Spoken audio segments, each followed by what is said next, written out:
నమస్తే, welcome to our channel. సాధారణంగా మనం ఈ మధ్య కాలంలో చూసుకుంటున్నాం కొంత మంది డిఫరెంట్ టైప్ ఆఫ్ హైట్స్లో కనబడుతూ, కొంతమంది డిఫరెంట్ టైప్ ఆఫ్ షేడ్స్లో కనబడుతూ అటు నెట్టింట్లో తెగ హల్చల్ చేస్తూ వైరల్ అవుతూ ఉంటారు. సేమ్ అలాంటి కోవలోకే వచ్చారు ఎవరైతే అహ్మద్ అన్సారీ. ఇతని హైట్ 7 feet 2 inches, దగ్గరగా 7 అడుగులు 2 అంగుళాలు అయితే ఈయనైతే ఉన్నాడు. సో ప్రజెంట్ ఈయన మెహదీపట్నం డిపోకు చెందిన ఆర్టీసీ దాంట్లో ఏదైతే ఆర్టీసీ మెహదీపట్నం డిపో ఉందో ఆ డిపోలో కండక్టర్గా విధులు నిర్వహిస్తున్నారు. సో ఆల్మోస్ట్ ఇతని హైట్ 7 feet. 2021లో వీళ్ళ తండ్రి గారు కాచిగూడ డిపోలో హెడ్ కానిస్టేబుల్గా వర్క్ చేస్తున్నారు. బట్ డ్యూటీలో ఉండగా చనిపోయారు ఆయన. సో కారుణ్య నియామకం కింద ఈయనకి ఉద్యోగం అయితే ఇచ్చింది ఆర్టీసీ వాళ్ళు. సో అప్పటి నుంచి ఆయన వర్క్ చేయడం మొదలుపెట్టారు ఫ్రమ్ 2021. కానీ ఈయన హైట్ వల్ల కొంచెం అనారోగ్య సమస్యలకు పాలవుతున్నాను, నాకు బ్యాక్ పెయిన్, నడుము నొప్పి, నెక్స్ట్ స్పైనల్లో ప్రాబ్లమ్స్ వస్తున్నాయి, నాకు ఏదైతే డబ్బులు వస్తాయో అవన్నీ దానికే సరిపోతాను, నన్ను ఆదుకోండి, నన్ను గురించి పట్టించుకోండి అని చాలాసార్లు ఈయన ఉన్నతాధికారుల దృష్టికి వెళ్ళినా ఎవరు స్పందించలేదు. కానీ ప్రజెంట్ ఈయన ఏదైతే హైట్ ఉందో ఈయనకి సంబంధించిన వీడియో ప్రస్తుతం నెట్టింట తెగ హల్చల్ అయితే జరుగుతుందో ఈ మధ్య కాలంలో మనం కూడా చూసుకున్నాం. కానీ వీటి మీద తెలంగాణ రాష్ట్ర ప్రభుత్వం కూడా స్పందించింది. రవాణా శాఖ మంత్రి ఎవరైతే ఉన్నారో పొన్నం ప్రభాకర్ గారు కూడా ఆయన కూడా స్పందించారు.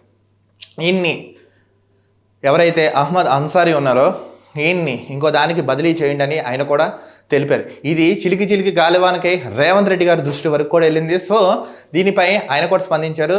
ఎవరైతే అహ్మద్ అన్సారీ ఉన్నారో ఆర్టీసీలోనే ఈయనకి రిలేటెడ్ క్వాలిఫికేషన్ జాబ్ ఏమైనా ఉంటే ఇంకో డిపార్ట్మెంట్కి ట్రాన్స్ఫర్ చేయండి అని ఆర్డర్స్ అయితే పాస్ చేశారు. చూడండి, ఇప్పుడు చాలామంది అనుకుంటారు అదేంటి సార్ జాబ్ రావడం ఎక్కువ ఇవి చేయడం. కానీ కొంతమంది ఆరోగ్య రీత్యా కూడా సిచ్యువేషన్ బట్టి కూడా అక్కడ వాళ్ళ విధి విధానాలు కూడా మారుతాయని కొంతమందికి తెలీదు. బట్ చెప్తున్నాం, ఇప్పుడు మన ఆర్టీసీ బస్సులో ఉన్నాయి కొన్ని మంచి బస్సులు ఉంటాయి, కొన్ని డొల్ల బస్సులు ఉంటాయి, కొన్ని అసలు ఇరుకుగా ఉంటున్నాం.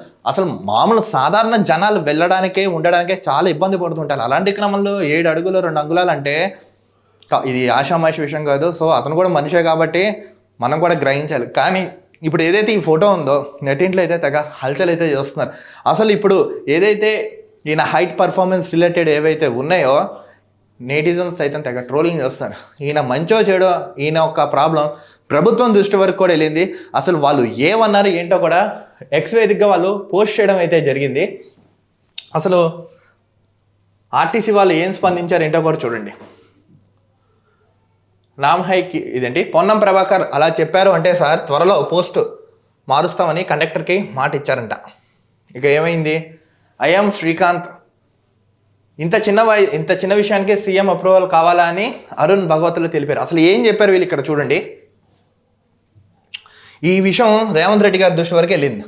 ఆర్టీసీలో మరైనా ఉద్యోగం ఇంకోటి ఏమైనా ఇవ్వండి. ఇది సీఎం రేవంత్ రెడ్డి దృష్టికి వచ్చిందని అతడికి ఆర్టీసీలోనే మరి ఏదైనా ఉద్యోగం ఇచ్చేలా చూడాలని ఆర్టీసీ ఎండీ సజ్జనార్కు సూచించామని తెలిపారు. త్వరలోనే సజ్జనార్ అహ్మద్ అన్సారీకి వేరే డిపార్ట్మెంట్కు బదిలీ చేస్తారని మంత్రి పొన్నం వెల్లడించారు. చిన్న విషయాన్ని సీఎం వరకు తీసుకెళ్లారు. జస్ట్ ఆ కార్పొరేషన్ చైర్మన్ చెప్తేనే సరిపోతుంది కదా.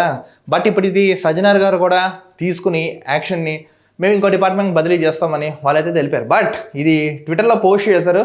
ట్విట్టర్లో పోస్ట్ చేయడం వల్ల నెట్టింట్లో తెగ హల్చల్ అయితే చేస్తుంది ప్రజెంట్. కానీ ఏది ఏమైనా ఎవరైతే అహ్మద్ అన్సారీ ఉన్నారో ఆయనకైతే న్యాయం జరిగింది. ఆయన ఎప్పటి నుంచో వేచి చూస్తున్న ఈ సమస్యకి సొల్యూషన్ కూడా జరిగింది. అందుకే ప్రజల ప్రభుత్వం ప్రజానాయకుడు అని చెప్పుకున్న వీళ్ళు ఇలాంటి కొన్ని సమస్యలు సాల్వ్ చేస్తున్నారు. బట్ స్టిల్ ఇంకా నిరుద్యోగ సమస్య రాష్ట్రంలో చాలా మిగిలిపోయి ఉంది. దాని గురించి ఎవరు మాట్లాడలేదు, స్పందించట్లేదు.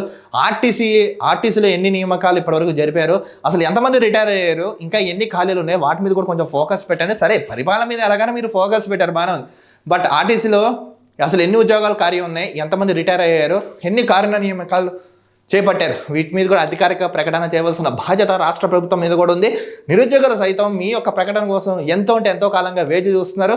వాళ్ళ ఆశలు నెరవేర్సలు కాకుండా మీరు కూడా స్పందించి యాజ్ సూన్ యాజ్ పాసిబుల్గా అధికారిక ప్రకటించవలసిందిగా మేము కూడా డిమాండ్ చేస్తున్నాం. ఏదేమైనా మొత్తానికి ఈయన ఒక సమస్య అయితే సాల్వ్ అయింది. ఏదైతే నెట్టింట్లో వైరల్ అయ్యి అది మంత్రి గారి దృష్టి వరకు వెళ్ళి, చైర్మన్ దృష్టి వరకు వెళ్ళి, వీళ్ళు ఎవరు స్పందించబోతారు రేవంత్ రెడ్డి గారి దృష్టికి వెళ్ళి మొత్తానికి అనుకున్నది అయితే ఈయన సాధించారు. సో ఇప్పుడు ఈయన అయితే ఇంకో డిపార్ట్మెంట్కి బదిలీ చేస్తామని సజ్జనార్ గారు కూడా తెలపడం జరిగింది. సో అంటే చూడండి, మన సమస్య ప్రభుత్వం కనుక స్పందిస్తే ఏ సమస్య అయినా సరే సాల్వ్ అయిపోతున్నాం అని చెప్పడానికి ఇది ఒక ఉదాహరణే ఈయన ఇష్యూ.